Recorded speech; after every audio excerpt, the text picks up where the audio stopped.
Morning, guys. Morning, morning, morning. Welcome back to the show. Welcome back to Coffee and Lore. I hope you guys enjoyed Wednesday's Cook With Me video. It was so much fun doing. We had an absolute blast with it. So I'm really hoping that you guys enjoyed that. Odin is joining me this morning. I have a frozen Dunkin' coffee. You guys haven't seen me with a Dunkin' in a little while. I've been doing really good with the sugars, but I've been a little under the weather this week with some allergies, so I went with a treat for myself. What are we talking about today? We are talking about Punk 57, which was the sleeper and ended up being one of my favorite books so far this year. And I wasn't even expecting it. It was a free book on Kindle Unlimited, and I saw somebody post about it in my Facebook group that I am in. It's called the Bitchy Bookworms. And they post all kinds of books, recommendations, things they liked, things they didn't like. And I was like, oh my gosh. Sorry, I have some stuff going on in the background. I was like, oh my gosh, like, this sounds like something I might like, so let me give it a shot. Ryan and Misha's story was so good to me. So good. First of all, Misha's the guy I would have loved to have known when I was 17, 18 years old. Okay? Like, just perfect writing. Amazing, amazing job. Let me double check the name of the author real quick. Penelope Douglas wrote Punk 57. It was Penelope something, I knew that, but for some reason I kept thinking Penelope Davis, and I 100% knew that that wasn't right, but I couldn't think of what was right. Penelope Douglas, and I actually went ahead and got some more of her books downloaded. I do that quite a bit, where, like, I'll find an author randomly and then download a bunch of the books and then read, like, a lot of their stuff. So, yeah. Hopefully, I'm going to send this to Stephanie to make sure it looks okay. But I cracked my screen really bad.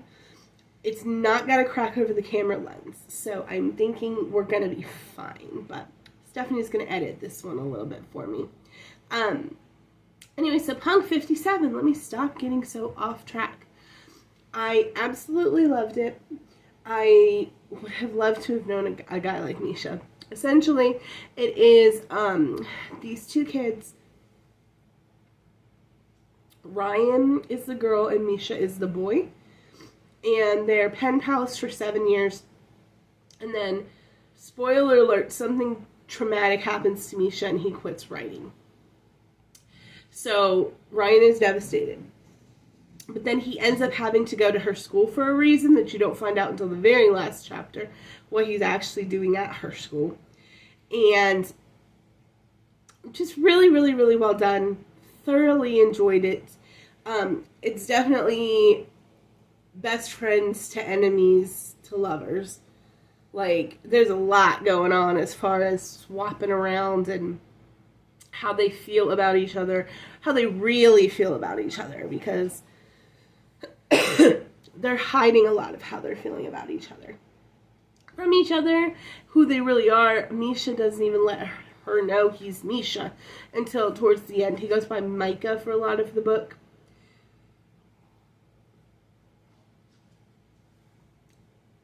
Overall, really, really enjoyed Punk 57. It was a sleeper. I was not expecting it when I downloaded it, because like I said, I just got it off of Kindle Unlimited.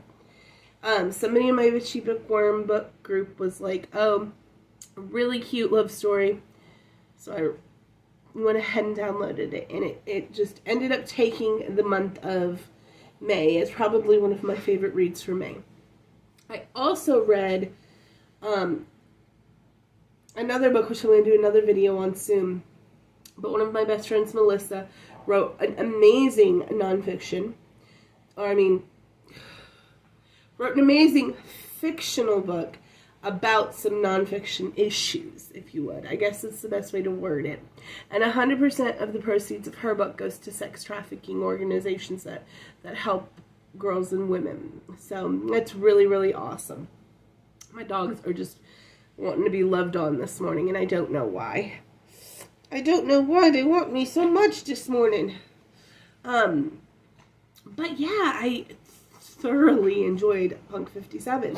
And like I said, I'm so surprised because it wasn't even on my radar.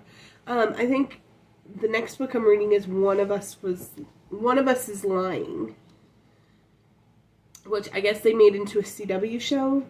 I'm not sure, but I want to read that. I'm thinking about reading Where the Crawdads Sing also before the movie comes out, just because I probably will want to see that movie, and I like to have read the book first. What else am I getting ready to read? Oh, I picked up Book Lovers, who is by the same woman who wrote Strangers on Vacation. Why can I not think of names of things today? People We Meet on Vacation. Thank you. Book Lovers. It's by the same woman who wrote People We Meet on Vacation. And I don't know if I did an individual review for that one or not, but I loved that book. Poppy and Alex's story was so cute. Absolutely loved People We Meet on Vacation, so I'm reading her book, Book Lovers. It just came out like a week ago. I also want to get The Parisian Apartment by Lucy Foley, I think her name is, because I've read The Hunting Party and a few things by her. Yeah, so lots and lots of books coming up. Not sure whether or not you're going to get a Sunday night dinner this week. I've got to be inspired, and right now I have no inspiration on something cool to cook. I'm going to go through my TikToks this afternoon while I'm at work, though, I think, and take a look and see if I can come up with some inspiration. But that is all for you guys. I really just wanted to enjoy my coffee, apparently pet my dogs, and talk about Punk 57. Because I highly recommend it. If you read a lot of the books that I recommend here, I don't know if I have people that actually like listen to my recommendations and read the stuff. If you do that, Punk 57 by Penelope Douglas should be on the top of your list. Thought it was a really easy read. It was super cute. Had some good character growth in it. Nice little young adult love story. Really cute. Thoroughly enjoyed it. Go read it. But yeah, you guys, I will see you next week. Love you. Bye.